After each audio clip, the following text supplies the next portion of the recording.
നിങ്ങൾ കരുതും കേട്ടോ ഞാൻ എന്തേ കണ്ണാപ്പി രൂപത്തിലൊക്കെ വന്നിരിക്കുന്നത്, കണ്ണൊക്കെ എഴുതി വലിയ പൊട്ടൊക്കെ വെച്ചെന്ന് കേട്ടോ.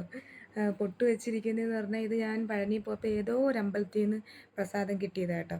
അങ്ങനെ അപ്പോൾ കുളിച്ചിട്ട് പിന്നെ അതൊക്കെ വെച്ചിരിക്കാമെന്ന് കരുതി. കുറച്ച് ദിവസം കൊണ്ട് പറയണം വിചാരിക്കുന്ന ഒരു കാര്യം കേട്ടോ. എൻ്റെ ഈ കണ്ണുണ്ടല്ലോ, വലത്തെ കണ്ണ് ഭയങ്കരമായിട്ട് തുടിക്കുന്നു, തുടിപ്പ് ഒരാഴ്ചയായിട്ട് തുടിക്കുക കേട്ടോ. അപ്പോൾ എൻ്റെ വാപ്പ പറയുന്നു അത് ദോഷത്തിനാന്ന്, ഞാൻ കരയൂന്ന് പറയുന്നു. കള്ളമാണോ? കുറച്ച് പേര് പറയുന്നത് കേട്ടോ. വലത്തെ കണ്ണ് തുടിച്ച് കഴിഞ്ഞാൽ തുടിക്കും എന്ന് പറഞ്ഞാൽ ഇങ്ങനെ ഇവിടെ കിടന്ന് ഇങ്ങനെ അനങ്ങിക്കൊണ്ടിരിക്കും കേട്ടോ. ആ അനക്കം മാറാൻ വേണ്ടി ഇനി കണ്ണ് എഴുതാത്തതുകൊണ്ടാണെന്ന് വിചാരിച്ചിട്ട് കണ്ണൊക്കെ എഴുതി വെച്ചിട്ടുണ്ട്. ഇനി കണ്ണ് എഴുതാത്തതുകൊണ്ടാണെങ്കിൽ കണ്ണ് എഴുതി കഴിഞ്ഞാൽ പോകട്ടെ എന്നും പറഞ്ഞിട്ട്. എന്നിട്ടും ഒരു മാറ്റവും ഇല്ല.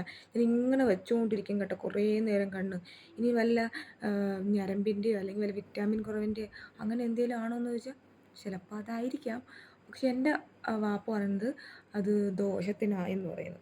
പിന്നെ ഞാൻ കുറച്ച് ആൾക്കാരെ വിളിച്ചു ചോദിച്ചപ്പം അവർ പറഞ്ഞ ഒരു അറിയിപ്പും കാര്യങ്ങളും സന്ദേശം എന്ന് വെച്ചാൽ നമുക്ക് വേണ്ടപ്പെട്ടവർക്ക് അപകടം പറ്റും, നമ്മൾ കരയും, അങ്ങനെ പറയുന്നു.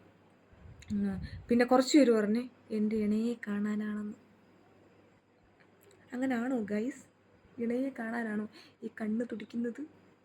വാപ്പ കേട്ടാ ചെള്ളി അടിച്ച് പൊട്ടിക്കും. എൻ്റെ ഈ കണ്ണ് ഭയങ്കര തുടിപ്പ്, കരയാനാണോ എന്ന് ചോദിച്ചാൽ അതെനിക്കറിയത്തില്ല. ഇനി എന്തെങ്കിലും വിറ്റാമിൻ്റെ കുറവോ അങ്ങനെ എന്തെങ്കിലും ആണോ എന്ന് ചോദിച്ചാൽ അതും എനിക്കറിയത്തില്ല. പിന്നെ പറയുന്ന കണക്ക് എന്തോ ദോഷം വരാനാണെന്ന്.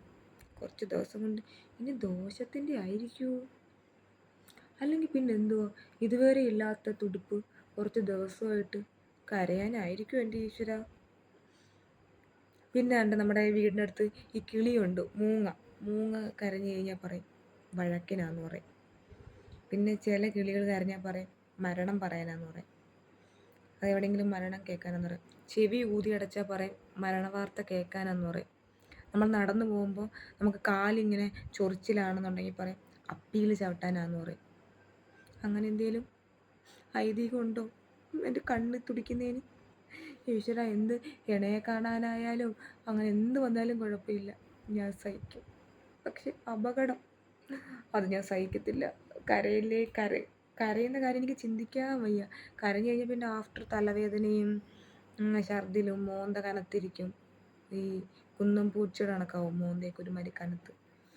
അതുകൊണ്ട് ഇങ്ങനെ എന്തെങ്കിലും അനുഭവം ഉള്ളവർ കമൻറ്റ് ചെയ്യണേ.